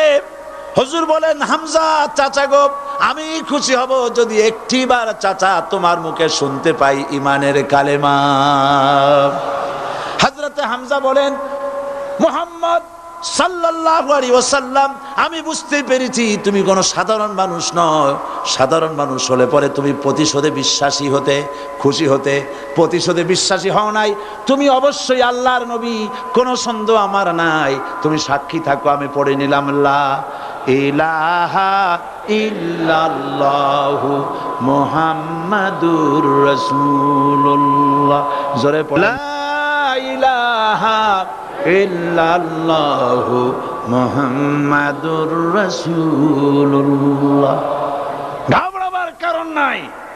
এর অর্থ এই নাই যে আপনারা কালেমার দাওয়াত দিবেন আর রাষ্ট্র শক্তি আপনারে পিটাইতেই থাকবে, আপনার কোনদিন আপনার সুদিন ফিরে আসবে না। বিষয়টা কি এমন না। আমার আল্লাহর ওয়াদা শুনুন, ওয়ালা তাহিনু ওয়ালা তাহজানু ওয়া আনতুমুল আলাউনা ইন কুনতুম মুমিনিন। মুমিন যদি হও, আমি তোমাদেরকে বিজয় দান করব। সুবহানাল্লাহ বলেন। হাত যদি আমাদের উপরে বিপদ এসে থাকে তাহলে তার একমাত্র কারণ পূর্ণাঙ্গ ঈমানের অভাব আমাদের মধ্যে রয়েছে, ঠিক কিনা? আজ পৃথিবীতে সব থেকে মার খায় কারা? চিল্লায় বলো। আলজেরিয়ায় কারা? বসনিয়ায় কারা? চেচনিয়ায় কারা? প্যালেস্টাইনে কারা? আহা, প্যালেস্টাইনের মুসলমানদেরকে মাইরে মাইরে শেষ করে দিল। দেখছেন ছবিতে না? দেখেন না? প্যালেস্টাইনের মুসলমানদের যে কে যখন মারা হচ্ছে, বাংলাদেশের প্রধানমন্ত্রী তখন আমেরিকায় ক্লিনটনের সঙ্গে কথা বলতেছেন।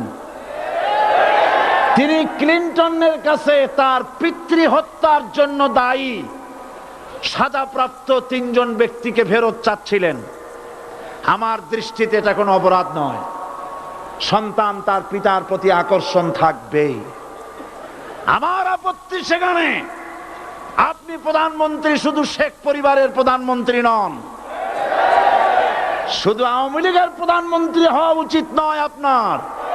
আপনি পৃথিবীর দ্বিতীয় বৃহত্তম বাংলাদেশের 12 কোটি মুসলমানের প্রধানমন্ত্রী। পিতৃ হত্যার আসামি ফেরত চাইলেন, কিন্তু বিল ক্লিনটনের আশ্রয় প্রশ্রয় লালিত পৃথিবীর অসভ্য জাতি সন্ত্রাসী ইহুদিরা প্যালেস্টাইনের মুসলমানদেরকে পাখির মতো গুলি করে হত্যা করছে। আপনি কেন এর জবাব চাইলেন না?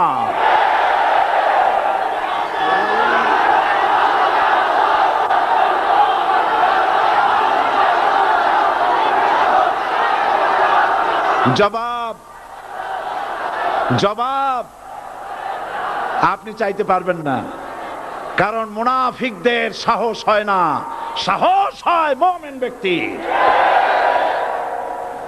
বিল ক্লিনটনকে বলা দরকার ছিল, এই ইসরায়েলকে তোমরাই বসিয়েছো, মধ্যপ্রাচ্যের বিষ ফোড়ায় পরিণত করেছো তোমরা। তবে হ্যাঁ, যুরিবাত আলাইহিমুয যিল্লাতু ওয়াল মাসকানা ওয়া বাউ বিগাদাবিন মিনাল্লাহ। আল্লাহর গজব আসবে, ইহুদিরা পৃথিবী থেকে নিশ্চিহ্ন হবেই হবে ইনশাআল্লাহ। দেখেছেন তাকায়া প্যালেস্টাইনে ইসরায়েলিরা হেলিকপ্টার, গানশিপ, কামান, বোমা নিক্ষেপ করছে, আর প্যালেস্টাইনের শিশু কিশোর যুবকেরা ইহুদিদের নিক্ষিপ্ত বোমা আর কামানের মোকাবেলা করতেছে পাথর দিয়ে। আমি আমার অন্তরের অন্তঃস্থল থেকে ধন্যবাদ জানাই, মোবারকবাদ জানাই খালিদ বিন ওলীদের উত্তরসূরি, খাব্বাব খোবাইবের উত্তরসূরি প্যালেস্টাইনের ওই সব যুবকদেরকে যারা কাফের বেঈমান ইহুদিদের মোকাবেলা করতেছে ইট আর পাথর দিয়ে। আর আমি আমার অন্তরের অন্তঃস্থলের সমস্ত ঘৃণা দিয়ে আমি ধিক্কার জানাই পৃথিবীর মুসলিম শাসকদেরকে, যারা মুসলমানদের মার দেখে চুপ করে যারা বসে আছে।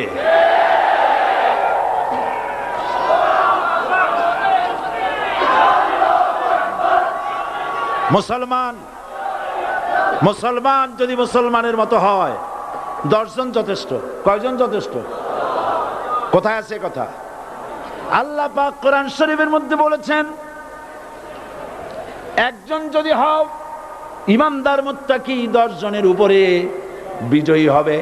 10 জন যদি হও 100-এর উপরে বিজয়ী হবে। 100 যদি হও 1000-এর উপরে বিজয়ী করব। জোরে বলেন সুবহানাল্লাহ। কবি বলতেছেন, ফিজায়ে বদরে পয়দা কুন ফেরেশতে তেরি নুসরত কো উতার সকতে গর্দু সে কতর অন্দর কতর আবি। বদরের মুসলমানদের মতো ঈমান আনো, তাহলে আকাশ থেকে কাতারে কাতারে ফেরেশতা নাজিল করে দিয়ে আল্লাহ পাক তোমাদেরকে সাহায্য করবেন। সুবহানাল্লাহ। সে আল্লাহ আছে না নাই? জোরে বলেন, আছে না নাই?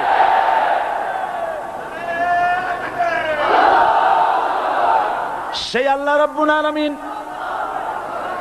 কোরআনে কারীমের ভিতরে আয়াতুল কুরসির মধ্যে বলে দিয়েছেন, আল্লাহু লা ইলাহা ইল্লা হুয়াল হাইয়ুল কাইয়্যুম। প্রাণ খুলে সবাই পড়েন, বসা মানুষ, দাঁড়ানো মানুষ। আল্লাহ আল্লাহু লা ইলাহা ইল্লা হুয়াল হাইয়ুল কাইয়্যুম। আল্লাহ রাব্বুল আলামিন, তিনি ছাড়া কোনো ইলাহ নাই, তিনি সার্বভৌমত্বের মালিক কেউ নাই আল্লাহ ছাড়া। এই কথা মানুষকে ঘোষণা করতে হবে। বাধা, এই কথা বললেই বাধা দেবে কয় শ্রেণীর লোক? 3 শ্রেণী। প্রথম শ্রেণী হচ্ছে কে? রাষ্ট্রশক্তি। আজও তারা বাধা দিচ্ছে। আল্লাহর আইন দিয়ে দেশ চালাও, তারা তাদের মন মর্জি মোতাবেক আইন দিয়ে দেশ চালাবে। আল্লাহ পাক বলছেন আলা আলাহুল খালকু ওয়াল আমরু, সৃষ্টি যার, আইন চলবে তার। কারো বাবার আইন চলতে পারে না, নিজেদের তৈরি করা আইন চলবে না। ইনিল হুকমু ইল্লা লিল্লাহ, একমাত্র আইন চলবে কার?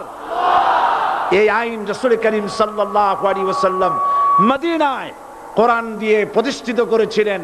আল্লাহর বিধান, আল্লাহর সার্বভৌমত্ব কায়েম করেছিলেন। কোরআন সংবিধান হলো, চুরি বন্ধ হলো, ডাকাতি বন্ধ হলো, জেনা বন্ধ হলো, হত্যা বন্ধ হলো, ধর্ষণ বন্ধ হলো, সব কিছু বন্ধ হয়ে গিয়ে মুসলমানেরা শান্তি লাভ করলো, পৃথিবীর মানুষ শান্তি লাভ করলো। সুবহানাল্লাহি ওয়া বিহামদিহি। আজ মুসলমানেরা শত্রু চেনে না, বন্ধু চেনে না। বন্ধুকে বানায়েছে শত্রু, শত্রুকে বানায়েছে বন্ধু। কে বন্ধু কে শত্রু চিনাই দিবেন কে? আল্লাহ। বলেন কে দিবেন? আল্লাহ রাব্বুল আলামিন কোরআনে কারীমের মধ্যে পরিষ্কার করে বলেছেন, লাতাজিদান্না শাদ্দান নাসি আদাওয়াতান লিল্লাযীনা আমানুল ইয়াহুদা ওয়াল্লাযীনা আশরাকু। আল্লাহ পাক বলছেন, হে রাসূল, মানুষের ভিতরে 2টা শ্রেণী মুমিনদের জন্য সব থেকে জঘন্য দুশমন। কয়টা শ্রেণী? 2টা। একটা হলো ইহুদ, আর একটা হলো মুশরিক। একটা হলো ইহুদি, আর একটা হলো মুশরিক। এটা হলো তোমাদের দুশমন। আর আজ আমাদের দেশে, পৃথিবীর বিভিন্ন দেশে মুসলমানেরা মুশরিকদের সঙ্গে সম্প্রীতি বাড়াচ্ছে, মুসলমানদের সাথে শত্রুতা বাড়াচ্ছে। আজ আমার দেশে পূজা পার্বণে বাধা নাই। পূজা পার্বণে বাধা আছে? পূজা পার্বণে বাধা নাই। বাধা কোথায়? কোরআন শরীফের তাফসীর মাহফিলে। কোরআনের তাফসীরের মাহফিলে বাধা দেওয়া হচ্ছে। গান বাজনায় 144 ধারা নাই, কিন্তু কোরআন শরীফের মাহফিলে 144 ধারা দেওয়া হচ্ছে। যারা দিচ্ছে তারা আবার ওমরাও করে, হজও করে। ওরা আমাদের বলে আমরা নাকি ধর্মের নামে রাজনীতি করি। বলে না? আমরা নাকি ধর্মের নামে রাজনীতি করি। আমি বলি, ধর্মের নামে আমরা রাজনীতি করি না, আমরা ধর্মীয় রাজনীতি করি। কথাটা বুঝে আসছে কিনা? ধর্মের নামে রাজনীতি তো সেই ব্যক্তি করে 1996 সনের নির্বাচনের আগে যিনি মাথায় পট্টি বেঁধেছিলেন, যিনি শপথ গ্রহণের সময় হাতে তসবিহ পড়েছিলেন। ধর্মের নামে রাজনীতি তিনি করেছেন। আজ আজ অনেকগুলি ডিগ্রি পেয়েছেন তিনি, অনেকগুলি ডিগ্রি পেয়েছেন। কয়টা? মুখস্থ হয়ে গেছে আপনাদের। শকুনেরা, শকুন যদি গরুর গোশত কিনে খাওয়া লাগতো, 80 টাকা কেজি দরে শকুনে এত গোশত কিনা খাইতে পারতো না। লেখাপড়া করে যদি ডিগ্রি নেওয়া লাগতো, এত ডিগ্রি কপালে জুটতো না। পয়সা দিয়া ম্যানেজ করা ডিগ্রি, কিন্তু 9টা নিলে কি হবে? আসল ডিগ্রিটা এখনো বাকি আছে। আসল ডিগ্রি কোনটা? নির্বাচনের আগে পট্টি বেঁধে তসবিহ নিয়ে গোটা জাতিকে যে সফলভাবে প্রতারণা করতে আপনি পেরেছিলেন, মহাপ্রতারক হিসেবে সেই ডিগ্রি আগামী নির্বাচনের মোক্ষম সময় জনগণ আপনার গলায় পরায় দেবে।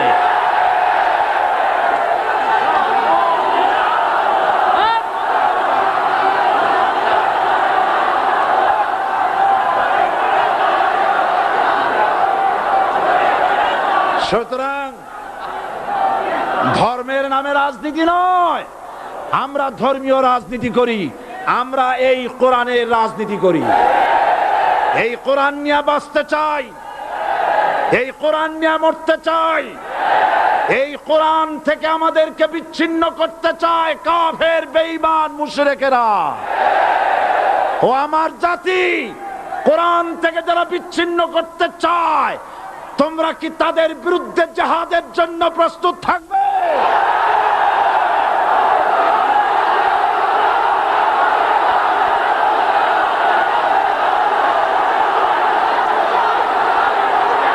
বসেন, বসেন, বসেন, বসেন, বসেন। আমি বুঝতে পেরেছি বিষয়টা কি। আসরের পরের থেকে বসা তো, সুযোগ পাইয়া খাড়া হইয়া কোমর সোজা করলেন। বসেন, সবাই বসেন, কোমর সোজা হয়ে গেছে, বসেন। এত বড় মাহফিল, জীবনে আর একটা পাবো নিশ্চয়তা আছে কি? জোরে বলেন, আছে? আজ আমাকে কথা বলতেই হবে ইনশাআল্লাহ, কারণ আগামীতে আবার আপনাদের সাথে দেখা হবে কিনা আমি জানি না। কথা বলতেই হবে। বসেন, কেউ দাঁড়িয়ে থাকবেন না। আমি দেখতে পাচ্ছি বাংলাদেশের ভাগ্য আকাশে উত্তর গগনে কালো মেঘ জমা হয়েছে। ঝড়ের পূর্বাভাস লক্ষ্য করছি। যদি মোকাবেলা করতে না পারেন সক্ষম ভাবে, এমন অন্ধকার গাঢ় কালো অমাবস্যার রাত আসতে পারে যার সুবে সাদেক হওয়া অসম্ভব। সুতরাং আপনারা কি কাপুরুষের মতো কাফের মুশরিকদের গোলামি করে মরতে চান? বিড়ালের মতো 500 বছর বেঁচে থাকার কোনো লাভ নাই। সিংহের মতো 1 ঘন্টা বাঁচতে চাই। আমাদেরকে বলা হয় সাম্প্রদায়িক উস্কানিমূলক কথা নাকি আমি বলি। পত্রপত্রিকা দিছে না তারা? সাম্প্রদায়িক উস্কানি কথা। সাম্প্রদায়িক উস্কানিমূলক কথা বলি, সেই জন্যই বোধহয় শত শত মুসলিম আমাদের কাছে এসে মুসলমান হয়। মানুষে আর বোকা বানানো যাবে না। যাবে কি? আর বোকা বানানো যাবে? তারপর বলছে কি? এরপরে বলছে, আমাকে বলছে রাজাকার। শুনে রাখো চট্টগ্রামের লক্ষ লক্ষ জনতা, পার্লামেন্টে যখন আমাকে এই কথা বলা হয়েছিল, আমার পার্লামেন্টের কলিগ জাফরুল্লাহ চৌধুরী সাহেব বসে আছেন এখানে। হ্যাঁ, জাফরুল ইসলাম চৌধুরী বসে আছেন পাশে। প্রধানমন্ত্রী সুদ্ধা, অন্তত 3 শতাধিক পার্লামেন্টের সম্মানিত সদস্যরা সেদিন বসা। 1997 সনের বাজেট বক্তৃতা যখন আমি করতেছিলাম, ডক্টর কুদরতে খোদা, নাম রাখছে কুদরতে খোদা, আসলে গজবে খোদা।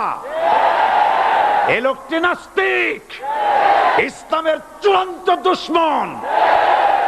তার প্রণীত শিক্ষা ব্যবস্থার যখন সমালোচনা করছিলাম, ট্রেজারি বেঞ্চ থেকে আমাকে বলা হলো রাজাকার। আমি আমার সমস্ত শক্তি একত্রিত করে বলেছিলাম, শুধুমাত্র হিন্দুস্তানের রাজাকারেরাই আমাকে রাজাকার বলতে পারে।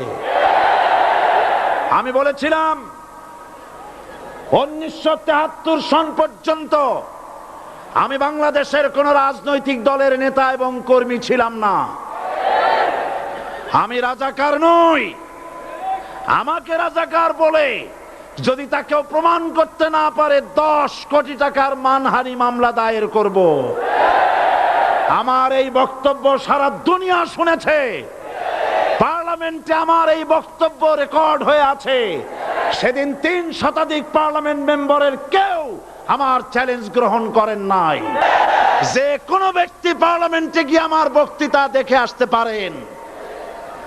এরপরে 1997 সনের 7ই অক্টোবর দৈনিক জনকণ্ঠ পত্রিকা যখন আমার বিরুদ্ধে লিখলো, সেই পত্রিকায় সাইদির ওপেন চ্যালেঞ্জ 8ম পাতা, 1997 7ই অক্টোবর, এত বড় 2 কলমে হেডিং, সেখানে আমি বলেছি বাংলাদেশের সকল সাংবাদিক, গোয়েন্দা বিভাগ, বাংলাদেশের সকল বুদ্ধিজীবীকে আমি আমার পিরোজপুরে আমন্ত্রণ করছি। আমার উপস্থিতিতে যদি কেউ প্রমাণ করতে পারে বাংলাদেশের স্বাধীনতা যুদ্ধের বিরুদ্ধে আমার কোনো ভূমিকা ছিল, সজ্ঞানে স্বেচ্ছায় জাতীয় সংসদের সদস্য পদ থেকে পদত্যাগ করব। 3 বছর পার হয়ে গেছে, আজ পর্যন্ত কেউ এই চ্যালেঞ্জের মোকাবেলা করে নাই। সুতরাং আমাকে যারা রাজাকার বলবে তারা পিতৃ পরিচয়হীন অবৈধ সন্তান। 1971 সনের, শোনো মুসলমানেরা, 1971 সনের কোন কাদা সাইদির গায়ে লাগে নাই। আমাকে রাজাকার বলে জনগণ থেকে বিচ্ছিন্ন করবা, জনগণ থেকে আমারে বিচ্ছিন্ন করা যাবে না। কারণ এই জনগণ আমার জন্য আসে না, এই জনগণ আসে আল্লাহর কোরআনের জন্য।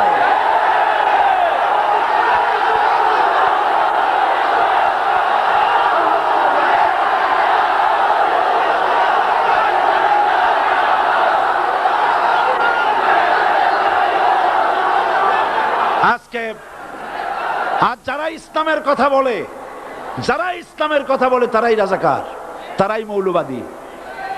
মৌলবাদী বললে আমরা অসন্তুষ্ট হই না, কারণ মৌলবাদী শব্দটা আসছে মূল থেকে।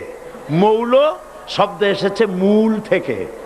মূলবাদী তার মানে যারা মূলে আছে। মূল হলো কোরআন, মূল হলো হাদিস, মূল হলেন আল্লাহ, মূল হলেন আল্লাহ রসুল। আমরা আছি মূলে। এখন বলেন তো মূলের শক্তি বেশি না আগার শক্তি বেশি? আমাদের যারা মৌলবাদী বলে ওরা হলো আগাবাদী। মূলে আছে কত কোটি? 12 কোটি। মূলে আছে কত কোটি? আর আমাদের যারা মৌলবাদী বলে ওই থাকো গাছের আগায়, আমরা মূলে।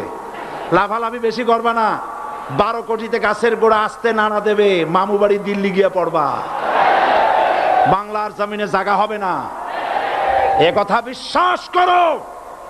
বাংলাদেশের মুসলমানদের শরীরে 1 বিন্দু রক্ত থাকতে শয়তানের তৈরি করা ধর্ম নিরপেক্ষ মতবাদ বাংলার জমিনে কায়েম হতে দেওয়া হবে না, হবে না।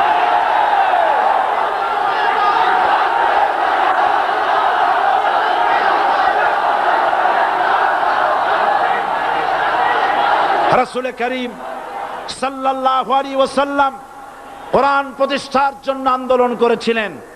আয়াতুল কুরসি আমাদের সে কথাই শিখেছে। আল্লাহ রাব্বুল আলামিন বলেন, আল্লাহু লা ইলাহা ইল্লা হুয়াল হাইয়ুল কাইয়ুম। প্রাণ খুলে পড়েন, আল্লাহু লা ইলাহা ইল্লা হুয়াল হাইয়ুল কাইয়ুম। আল্লাহ হচ্ছেন তিনি যিনি ছাড়া কোনো ইলাহ নাই, আইনদাতা নাই, বিধানদাতা নাই। আমরা মানুষের তৈরি করা আইন মানি না। 12 কোটি মুসলমানের দেশে আইন তৈরি করবে মানুষ, আমরা মানব না। পার্লামেন্টে তৈরি হতে হবে কোরআন দিয়ে, পার্লামেন্টে আইন তৈরি হতে হবে কোরআন দিয়ে। সুতরাং ভয় যতই পান আর যতই ষড়যন্ত্র করেন, 4 দল যখন একত্রিত হয়েছে, ঐক্যবদ্ধ থাকবে, সরকার ঐক্যবদ্ধভাবে গঠন হবে, নির্বাচন ঐক্যবদ্ধভাবে হবে এবং কোরআন হবে, আল কোরআনের পার্লামেন্ট হবে বাংলাদেশে।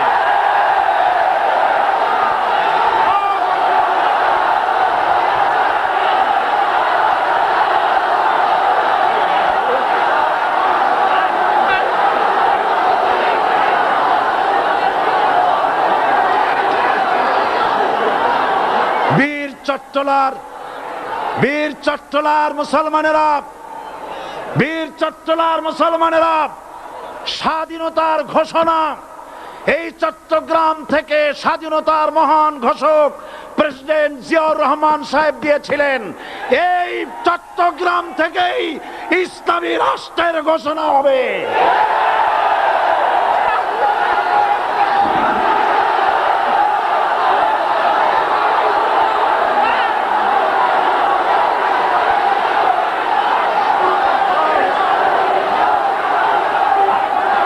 আশাবাদী আপনারা আপনারা অবশ্যই তা পারবেন, আমি 100% বিশ্বাস করি ইনশাআল্লাহ। কারণ যে ষড়যন্ত্রের মোকাবেলা করে স্থানীয় রাজনৈতিক দলের নেতৃবৃন্দ কোরআনের মাহফিল সিনায় এনেছেন, আমি প্রথম দিনই বলেছি চট্টগ্রাম তাফসিরুল কোরআন মাহফিল কোন রাজনৈতিক দলের প্রতিনিধিত্ব করে না। এটা কোন জামাত শিবিরের একক সম্পদ নয়, এটা চট্টগ্রামের মুসলমানদের কলিজার টুকরা তাফসিরের মাহফিল। সুতরাং এই মাহফিল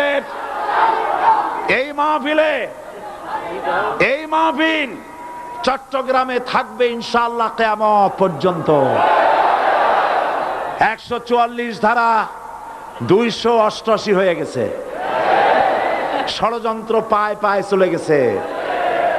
আমি ওই সব ছেলেদের বলি, সরকারি দলের ছাত্র হইয়া মুসলমানদের বিপক্ষে যাইও না। এদেশের ভাগ হয়ে গেছে দুটো শিবির, বোঝাই যাচ্ছে। একদিকে ভারতের পা চাটা গোলাম নাস্তিক মোরতাদ শ্রেণীর বুদ্ধিজীবী এবং তাদের মদতপুষ্ট সরকার, আর একদিকে ইসলামী শক্তি, ইসলামী দল আর দেশ প্রেমিক জাতীয়তাবাদী শক্তি। একদিকে হিমালয় পাহাড় আর একদিকে সূচো ইঁদুর।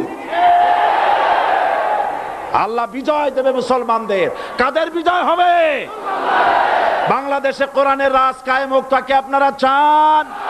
কারা কারা চান? দুহাত উঁচু করে দেখান।